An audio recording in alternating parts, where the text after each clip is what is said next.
Hi everyone and welcome to another quick video on wedding photography and, well, I suppose it's wedding photography but just photography tips in general. I know I've not done one for a while, I'm just checking my recorder's going, and I thought I'd just do one. Now I'm going to show you some images at the same time. I'm not particularly showing you all fantastic images. I'm going to show you some images, I'm going to slag them off and tell you how you can improve them and give you a few tips along the way. So obviously we've got Lightroom open at the minute, and the first shot is the bride just getting the makeup on. Now the camera settings are all up in the top left hand corner. These are just some random ones that I chose that I just thought I'd just show you. But anyway, as you can see, if you look at the light on her face, I think it'd look for a nice black and white, that one as well, to be fair. In fact, I think it looks better in black and white, but there you go. You can see immediately that we've got a gorgeous direction of light. Obviously I'm framing the bride from behind the makeup artist so that we've got a nice shallow depth of field. We're shooting at f2.8, but obviously the makeup artist is soft and the bride is absolutely tack sharp on this eyelash. As you can see, it's absolutely razor sharp. And we've got window light. Now the idea of this is to let you know that when you go to a bride's house, you should really have discussed this well before you even get there on the day. Basically you should have told the bride where she needs to be getting the makeup on, and the bridesmaids as well. So if you put everybody near the window, now you've got to put them near the window, and there's a lot more involved in just putting them near the window. You also need to look what's around the house and decide what direction you want the light to come from and which will give you the cleanest background.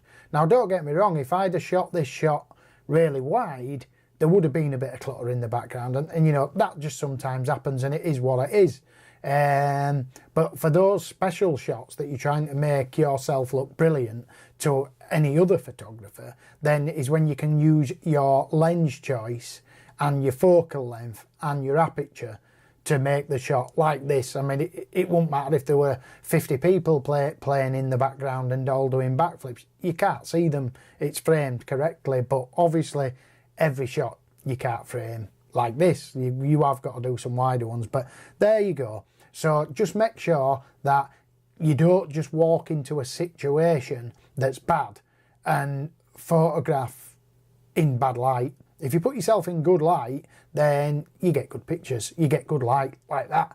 I mean, obviously there's loads of them, but but there's a prime example. Now I'm going to show you another shot of directional light again, which is here, which is the wedding dress. Now this image has had a little edit on it, it's had a vignette on it, and the reason why I put a vignette on it was because I couldn't get any further back and I couldn't shoot it at any shallower depth of field than 2.8. So it is what it is. But you can see I looked at the light coming through the gap on the door, and I've used that to give me a nice highlight next to shadow. Again, directional light. Make sure that, I mean, when I used to go do weddings, I'd used to just walk in to wherever the bride was getting ready, and that'd be that, and I'd do my shots there. And what I used to do was march the bride downstairs once the makeup was on and then do the setup shots. But if you can tell the bride and the bridesmaids to get ready in good light, you don't really have to do many setup shots. You can actually just photograph it on the fly, and it makes life easier for you and life easier for the bride. And if for any reason you didn't get the main shot you was after, at least when she's got all the makeup on, she's in the right place. You're not messing her about. So again, directional light again. You can see I dragged the shutter on this one, and I was shooting with my 70-200 Canon, which is now a thing of the past. Again, window light. Again, look at that direction of light there. Correct use of aperture. We shot it at 70-200 at f2.8, and there was a couple of these shots. There was one focused on this girl here, and then the other one we focused on the other girl. But as you can see, you can actually see the window here anyway. So now again, this is window light again. Now this was window light. If you look, you can just see the blinds here on the right hand side. This was window light because she was underneath the bride's dress and putting this little thing here onto a dress on the inside. It was just pitch black, and obviously I didn't want to use flash, so I used the dress as a reflector, a shoot through reflector, and put her near the window, and the light came through the window and then obviously lit the inside of the dress. But if you look, we are at ISO 3200 at f2.8, so you can see that it was still quite dark, but obviously I shot these with a Canon EOS 6D, so 3200 is no big deal. I mean, even zoomed into 100% there, there's no noise removal been done on that shot. So there you go, let's carry on. Window light, look at that, the bride's ready this time. The same window, not the window where she got her makeup on, but a window upstairs. Now there's a load of these shots, but I just didn't want to show all her pictures to everybody on the internet, so we just show this. But you can see we've got a gorgeous directional light, we've got a nice shadow, and it's just really, really pleasing. Again, outside, using the appropriate depth of field. No flash on this, and you can see that, because if you'd used flash you could have underexposed the background a couple of stops, maybe, or at least a good stop, and then filled with flash. But you can see it's a nice depth of field. Now this place here to these guys was, I think they said the mum and dad got married there years ago, if I remember correctly, so that's why they dragged me over here to do these shots. And as you can see, we've used a nice depth of field. I also involved the bridesmaids. This was just after the wedding. Again, me posing the bride and groom there. I did ask him to put his hand on the flowers, but for some reason he's moved it. The bride's nicely hid the flowers. We've put the veil over her shoulder. We also posed the bridesmaids and did tell them to tilt the flowers forward, but maybe they'll do it on another shot, I don't know. But again, using the bridesmaids, they're out of focus, using the correct depth of field to send them out of focus and have the bride in focus. And obviously this place means a lot to them, because I'm sure it was the mum and dad that got married there. But anyway, I'll just show you a couple of different poses here we did. That's just window light. Again, it's not window light, that's just light coming through obviously the glass. I told them to wind down the window, but I don't know what these are rubbish. There you go, another posing shot. Me pausing them. Now I'm just going to give you a little tip on pausing. You will see, obviously I've not got loads on this video, but you can see I always get the bride to stand sideways, to put her chin slightly forward and down, and we get her to hide her hands with the flowers, which looks nice. Taking care to put the dress nice and folded out, so it just doesn't look bad. It was pretty windy, but it's a pose you can do that pose there. You can do that pose, and then you can come in and you can do a tight shot, a wide shot, an half length, a quarter length. You could put a bit of tilt on it if you wanted, but the pose is just good.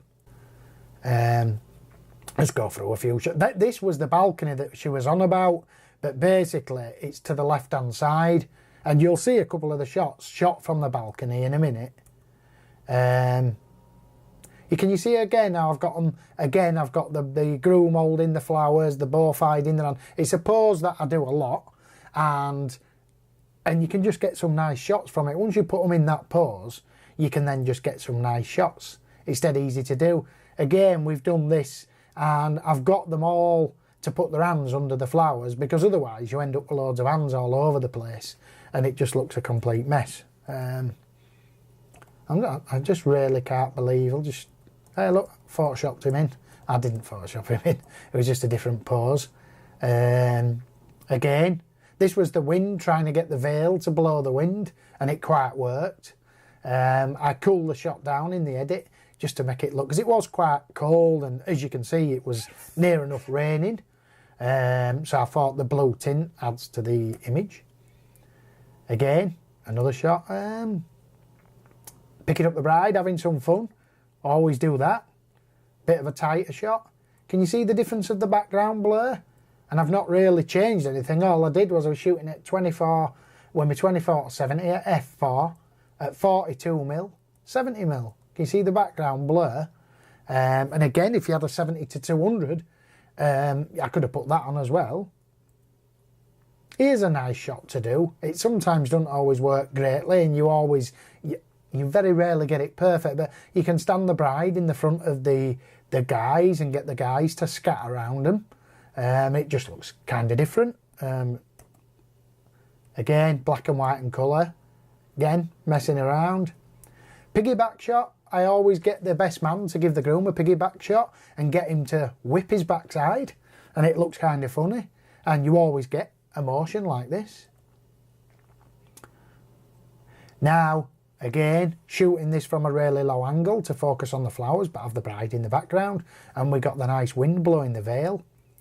Again, enjoying the veil getting blown around, and this was, I don't know if it was Dave or the groom, he was throwing the veil in the air and running out of the shot, and this is why she's laughing her head off, and we're trying to capture a nice moment.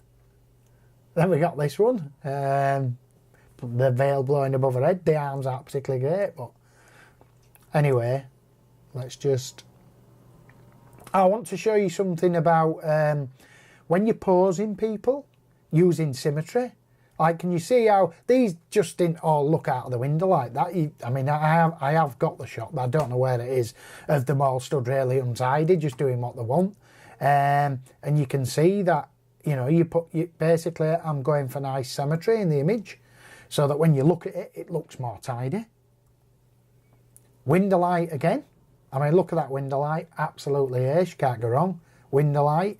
You can see the background here a bit, but you can see I shot it at f2.8. It probably would have been better at something like f1.4, f1.8 to blur the background, but the background is still nicely blurred enough.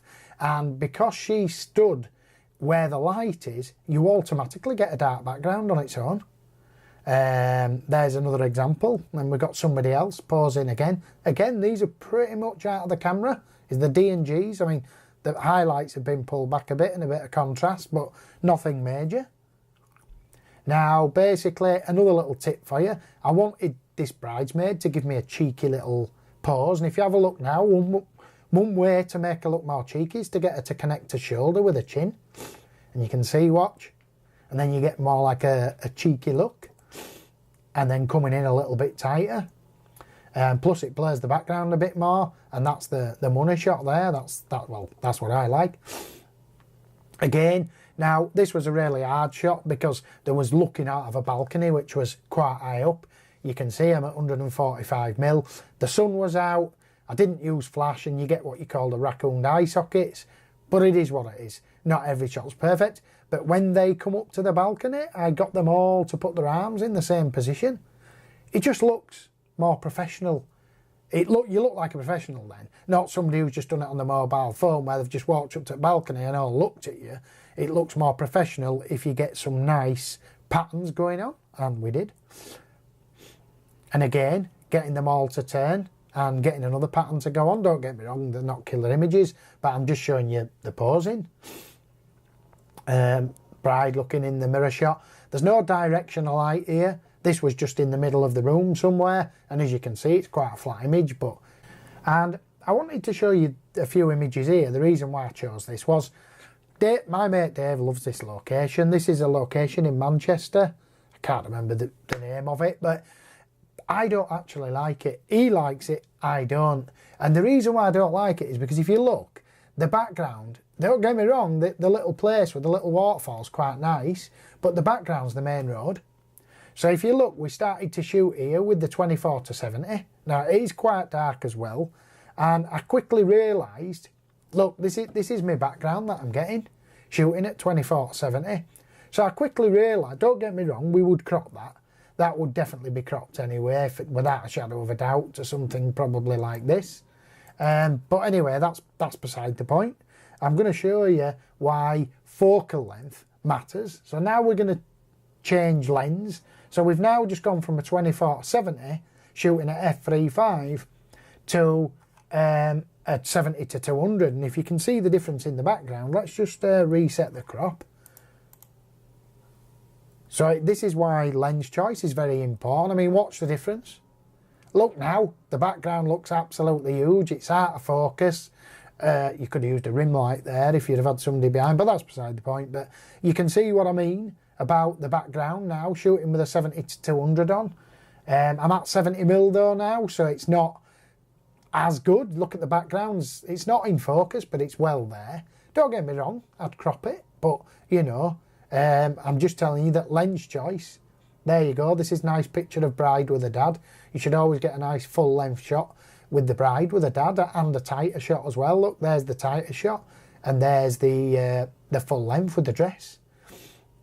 Again, look, 110mm now. Watch the difference in the background from there to there to there. That now doesn't matter what's going on in the street behind. It's totally and utterly irrelevant.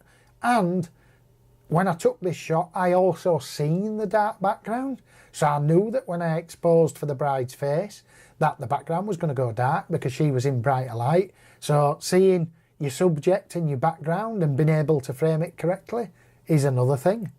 I don't want to go on too much longer, but then we involved the groom in the shot.